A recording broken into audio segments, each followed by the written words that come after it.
champion there, and we can talk about Incarnation being pushed up in that lane, but with the targeted CC on the gold card, like you were saying, Kobe, into the cocoon, sometimes even Whimsy isn't enough to get you out of that situation. So Mountain prowling around the mid lane could be dangerous. Yeah. The other thing I am going to watch out for, if they do seek that 2v2, lane pressure is going to be really big to allow the supports to roam. If Albis also roams, then that just makes it so difficult for the Lulu lane, because he can also come from the bottom side with support ganks.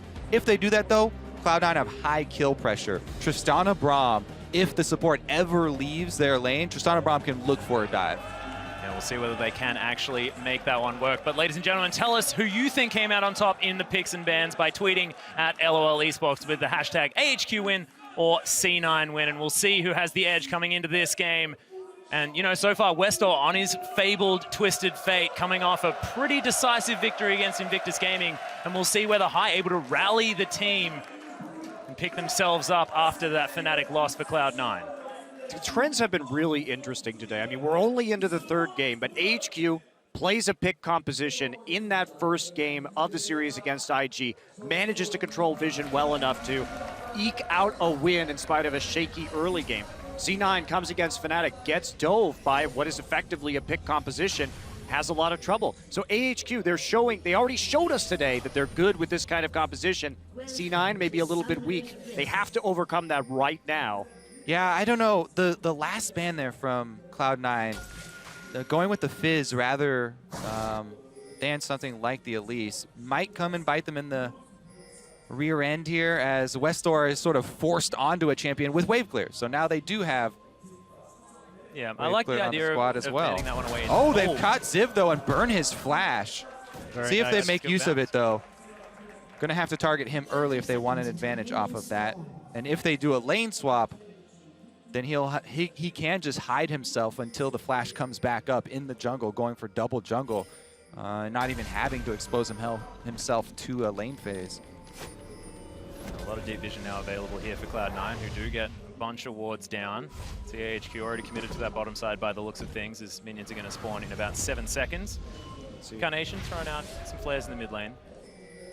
See what Albis is doing here. Just gets another ward in behind that tier 1 turret.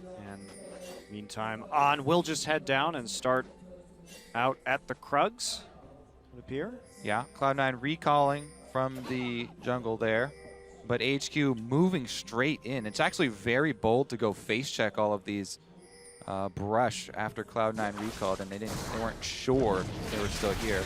But nobody's punished for it on AHQ's side, and they both start on top side with the double jungle. So both junglers will be ending down on the bottom side of the map. See if High can get the better of the Lee Sin versus Elise this time around. All the Krugs and all the Groms are going to be dead. First 2 minutes of this game as Cloud9 are going to move towards the bottom lane, as are AHQ. Mountain now going to be taking this one down. So, see how this one works, as Ziv is going to have that 1v1 matchup against the Darius. And once again, here's an interesting variation on the double jungle that Cloud9 like to do. They have balls take the small minions there and just go to lane and actually have High do the tanking. So Balls still has teleport. Cloud9 have actually invested High's health pool into a teleport advantage for Balls. Ooh. So I want to see if they make use of that teleport early, maybe in the bottom lane. Watch for LemonNation to try and get a ward deep down in this brush, and then maybe have them back off for an early teleport play from Balls, because otherwise they just lost out a lot of health on Lee Sin for small teleport cooldown advantage.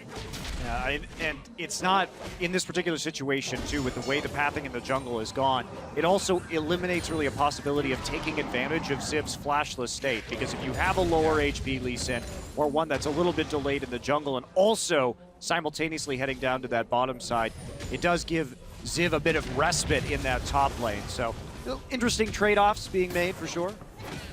High actually might go for an early gank here. He'll probably take this crab as the lane is actually pushed in for some extra vision.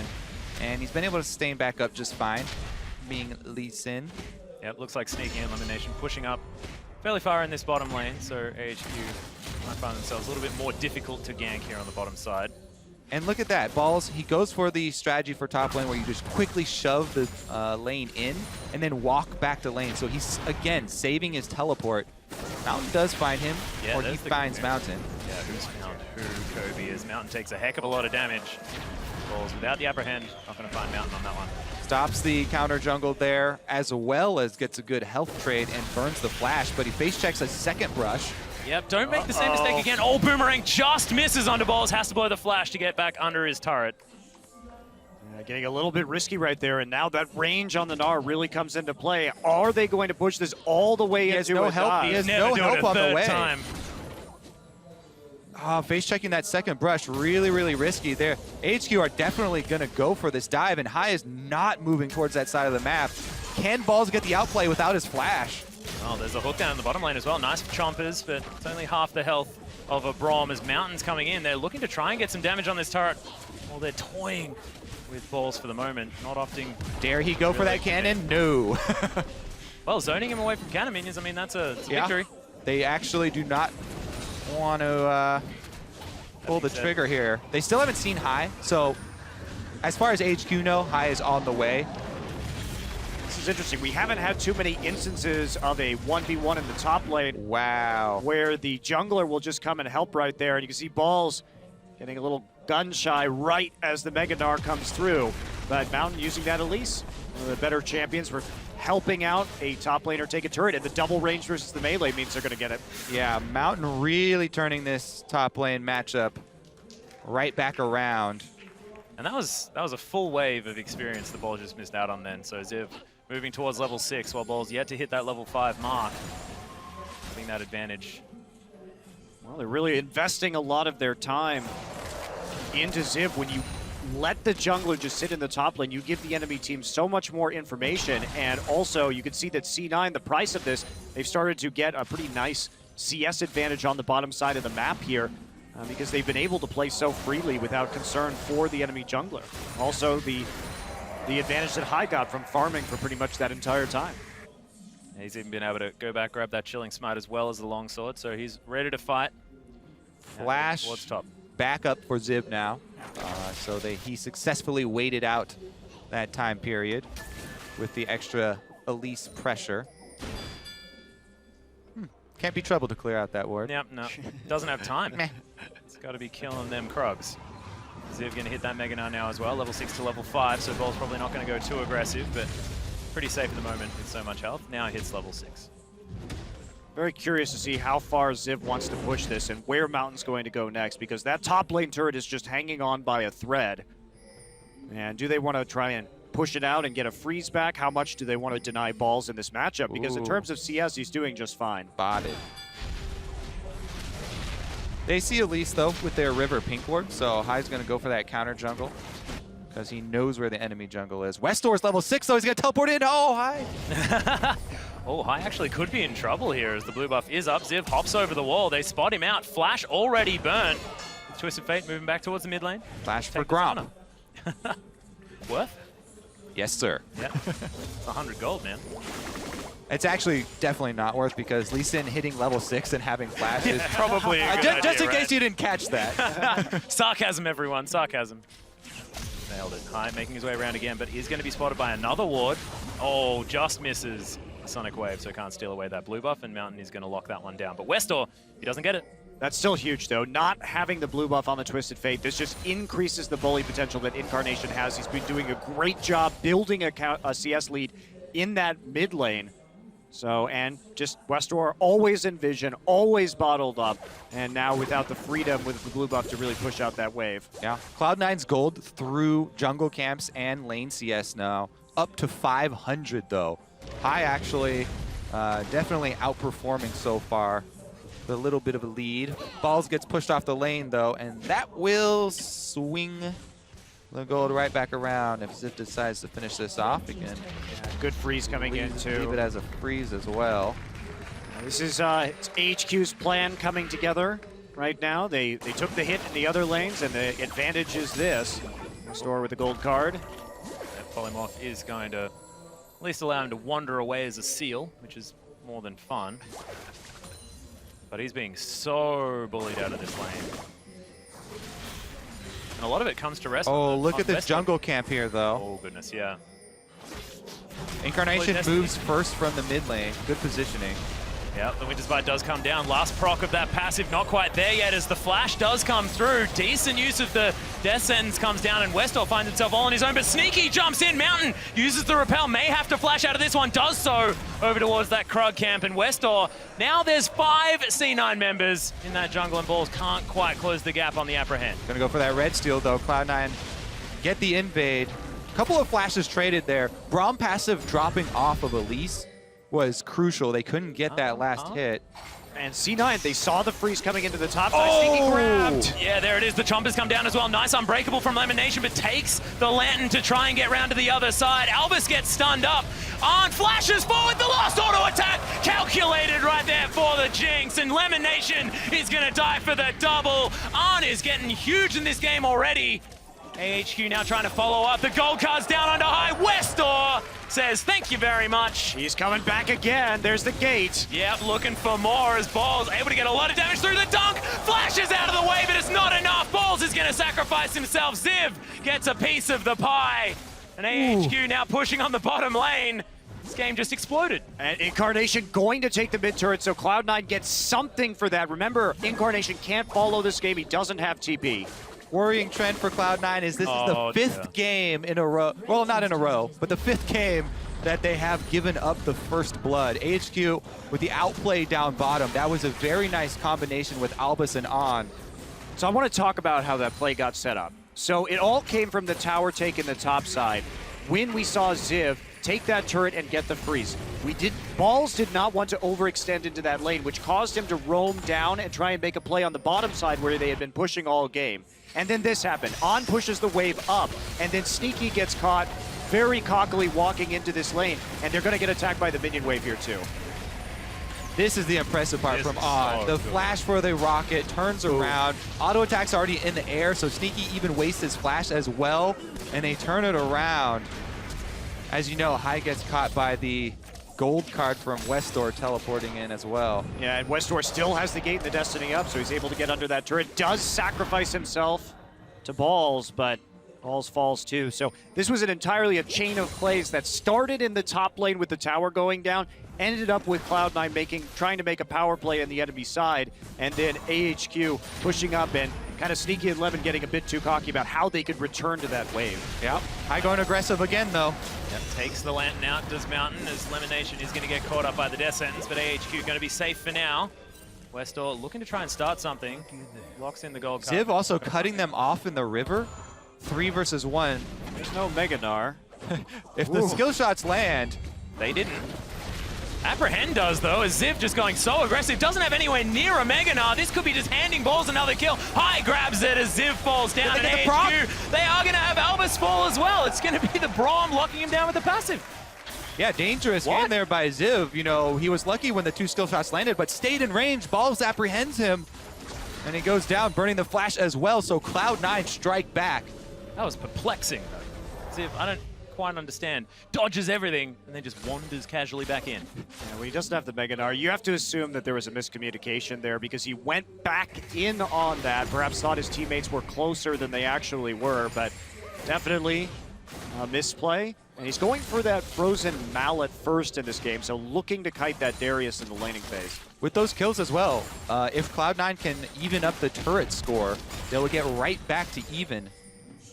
Possibly even in the lead as well. Look at that CS deficit for Incarnation against westdoor. That is huge. 36 CS at the moment. Stack Deck is going to be doing some work here for westdoor to try and give him some extra cash, but they're not going to be working out. Just completed those Lucidity boots. Look at this extension here by Ziv on the top side. They know he doesn't have flash now.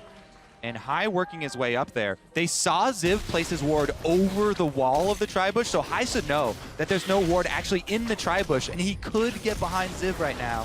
If Ziv shows himself in the lane, I would really look for High to go cut him off, but it looks like they aren't going to go for it. He's going to kite the wave a little bit right there. And in spite of that big CS differential in the mid lane, the actual gold value is less than 200 right now due to the kill, due to the stack deck, due to the extra tower. So it's actually not going quite so badly as you might assume for westdoor. He is playing so far back in the lane, though. Still understands that he can get bullied out by the Ignite on this Lulu. And it's interesting how Lulu's play so differently based on that summoner spell. You see that the teleport Lulus will play a lot further back, whereas Incarnation wanting to bully as much as possible to make use of that summoner choice. I'm very curious. I think that Cloud9 may have not been watching as Ziv was clearing the pink ward. And they just assumed that since he cleared it, he also placed one in the tri-bush. But got to pay attention to those small things. Down bottom, though, by Dragon. Now looking to get up some vision of their own. I don't think either team starts it off blind. Both teleports are ready. Well, AHQ moving around immediately, sweeping out the vision, but Riftstella is going to be collected there from high. So full vision of the area for now. Mountain is going to discover a ward, and we'll see whether LemonNation can be enough to deter him from removing it. Yeah, defending the pinks is extremely important right now. Cloud9 have invested a lot of gold in the vision around this dragon. LemonNation going to take a lot of damage, though. There's the death sentence back. They really want this kill. That is going to be secured by Arn as he tries to flash the wall. Defending pinks, very important. Not that important, though, to sacrifice your life for it. Your point was very well proven, though, Kobe. I liked it. Well, up until that point, too, C9 got the Scuttle Crab. They had a very good position on the river because AHQ had pushed up. They were worried about the dragon being taken, and Sneaky was starting to push it back out. They were moments away from making a very good dragon play there, and it just all came unraveled. Little bit too risky right there. Trying to take out the pink ward.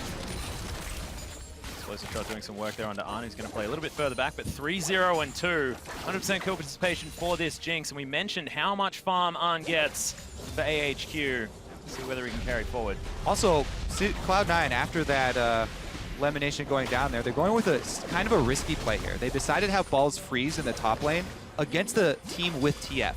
Now, if the top laner freezes like this with the lane so far in Cloud9 territory, makes it hard for Ziv to go up there, yes, and try and CS, but it encourages AHQ to make a play on the other side of the map. So Cloud9 on that other side of the map have to play very defensive.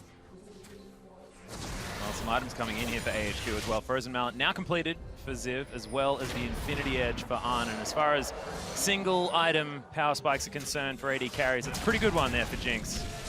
AHQ needs to make a play right now. They can't just let balls freeze at tier 2 forever. They need to just start putting pressure on the dragon, start putting pressure on perhaps the mid lane turret or the tier 2 in the bottom side, or start getting deep vision in the enemy jungle. Because otherwise, C9 should not be able to make this play right now. Cloud9 now reversing that top wave, ball starting to shove it, and they just burst the dragon.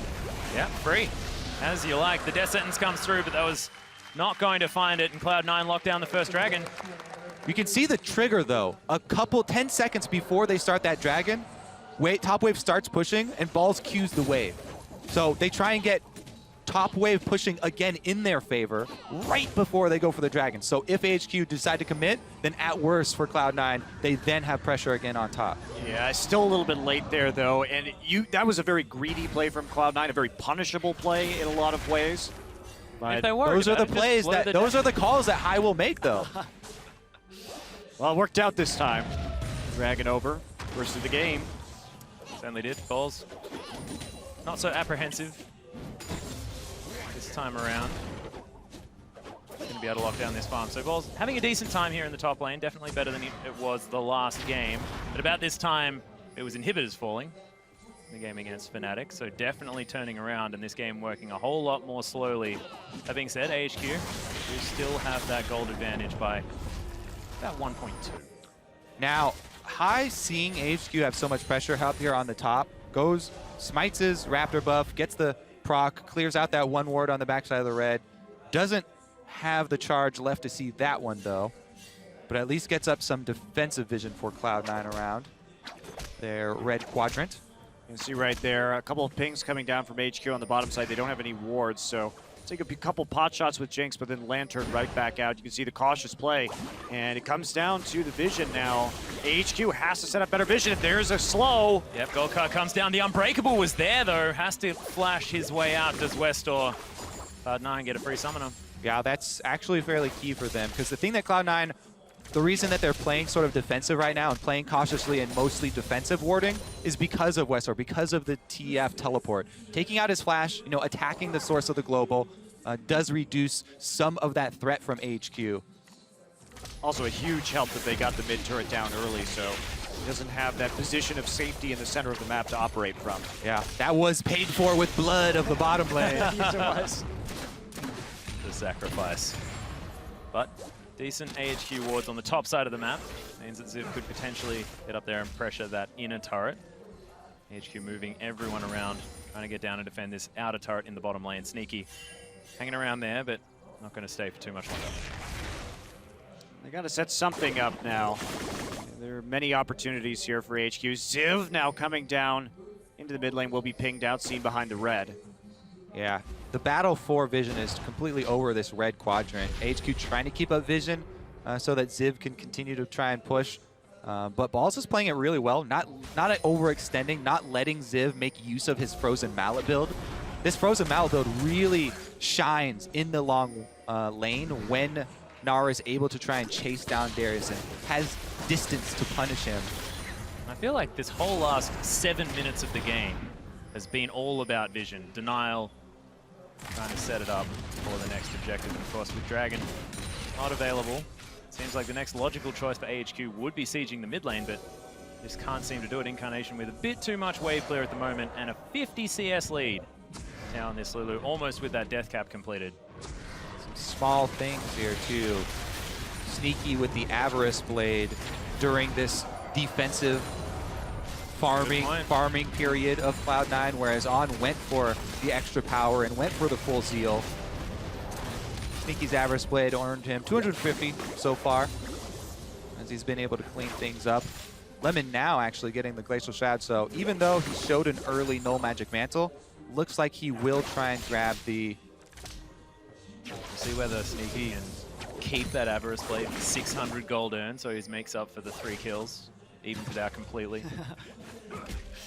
900 gold would be the correct mathematics on that. Got a ways to go so far, but it's still early in the game. And but at about 75 minutes, Monte Cristo. I mean, those were also assisted kills, plus they had nothing to do with Steel versus Atlas. There's no need to go into this. All right. You're happy now, though, because there's lightning on the field. Oh, thank goodness. Just distract Atlas with the shiny. Yeah, exactly. The shiny things. There we are. Oh, that crit, though. Incarnation taking AoE. Damage. Speaking of shiny things, Super Mega Death Rocket, that's a goal. As the zap doesn't quite find it on the Incarnation. westdoor wants it, blows the Destiny, but probably won't go too far. No, he's gating in, looking for something? No? Yeah, Incarnation dares him to come for the steal there. He calls. Okay, but Wildcard's not going to get there. The Braum shield doesn't do anything blocking those giant rockets that explode anyway, so the rockets just explode and they still hit both of them. Eye goes down. Play back into the Flame Chompers there as well, is going to secure High as the kill, and both towers in the mid lane. AHQ pulling the trigger at 21 minutes. Incarnation comes back, but he's getting crit. On just, he knows when his power spikes are. I've been loving watching this guy play Jinx in this tournament. So aggressive, knows when to flash forward to clean up the fights, and he has that trust in his teammates to back him up. Done it a couple times already this game, and it has paid dividends. Huge pick there by AHQ in the mid lane, setting him up to deal damage as they chained on Incarnation, and there's nothing you can do to protect against those Jinx rockets. So here's what it is. Incarnation is able to dodge the hook, but he goes back in and has to skirt around the Flame Chopper. So boom, rocket explodes, still takes full damage. Rocket crits, still takes it. Braum did block one of them, but man, absolutely destroyed there. And it was such a huge swing because they got 2 turrets after it due to the Jinx quickly taking the turrets. And westdoor too, his use of his ultimate may have seemed a bit gratuitous, but he actually delayed Incarnation's recall. He has a Lich Bane, so that bought them even more time to take a second tower, so it actually worked out quite well. And if you're talking about being able to take things from these fights as well, with a Twisted Fate with a Lich Bane as well as a Jinx, they can destroy turrets so quickly. As Ziv going aggressive onto Sneaky. Gold card's down. Sneaky definitely caught in the wrong position there as Balls teleported in, but I don't know whether it was the best idea. Death Sentence doesn't land, but it doesn't matter. Everyone's piling on top of the top laner, and AHQ grab another couple of kills. I mean, Cloud9 were playing defensively for so long because of the Twisted Fate ultimate, but here they just lost it after losing that huge play in mid lane, and they overextend up top, even use teleport to give an extra kill away to AHQ. very big swing. Hello, Incarnation. There's the Destiny one more time. The red card's been locked in, but it doesn't seem to matter here as Ziv, he's going to proc the Hyper. High finds his way down. westdoor not quite with that Zhonya's just yet. But Ziv with enough pressure. The Sonic Wave did land, but they've killed him in time. There's no way you're getting around that. It doesn't matter if it's a gold card or a red card because the Frozen Mallet from Ziv is just going to lock you down on the escape. And AHQ finding the picks for the second game in a row today, for them at least. Yeah, and it always looks so much cleaner after the 20-minute mark. It seems like this team just sort of lays in wait and then jumps out and destroys you when they can roam around the map and get these picks. Mountain does find the lockdown, and Sneaky's just going to die. That cocoon was fantastic, and LemonNation, he's probably going to follow suit. Glacial Fissure is not going to be enough. Well, AHQ, they just waited very, very patiently for Cloud9 to make a mistake. They had a pink ward in that brush in the mid-river on the bottom side. And when Incarnation came back for the face check again, they just snapped their trap shut and took a hell of a lot on the map after that. Second dragon of the game. It's like it's going to be theirs. Yeah, westdoor going to help lock that one down with Arn as well. So it's going to even out the dragons. And High going to be taking down his Gromp. But what does Cloud9 do to try and turn this one around? Do they need to now start grouping up for these potential team fights with the added advantage of a Lulu?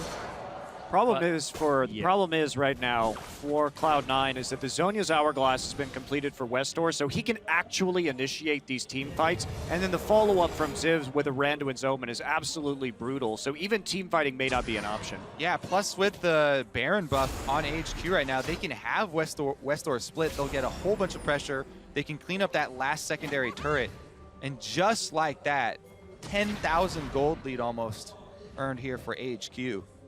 Yep, cheeky ward from Cloud9 is going to spot Mountain here for a moment. Oh, that cocoon. Close. He's very lucky. If he'd put on any weight at all, that would have hit. If only he was a little bit taller. But a Yordle, sadly. Yeah. Kobe and I can identify with that song because he wishes he was a baller. We know that because of his ID. There's already a shot caller on the team. Oh dear. Well, Baron buff swirling around Ziv, allowing him to push up this way, but you can see AHQ have their eyes on the mid lane as well. The inhibitor turret now under fire as Arn's going to make his way in. Get that minigun out, start shooting that turret because that's going to fall so quickly. AHQ are going to cop a zap. Now the wave clear arrives. You got to remove them from this turret. Jinx has been one of the most successful stories here as far as single champions. Did lose quite a lot of momentum yesterday. Yeah, before yesterday was 9-2. After yesterday was 10-5, but a couple more wins coming in today.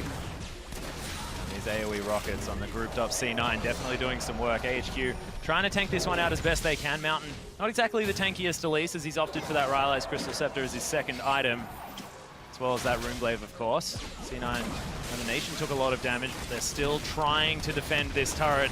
Don't know how much longer they can do so, though, as High looking for a potential engage. Balls does get the upper hand off, but High's already dead in this fight. There's the death sentence onto LemonNation, and it's all falling apart. Destiny comes down, Incarnation melting at the hands of AHQ, and Arn just running towards the fountain. Sneaky trying to do battle with the added bonus of having his health regenning. Buster Shot comes in, the explosion, he wants to share it with his teammates, but this looks like AHQ closing out this match. The Nexus turret's being destroyed, and this is a completely different AHQ. This is not a 1-2 AHQ, this is a 2-0 this week around. What a stunning performance from this Garena side.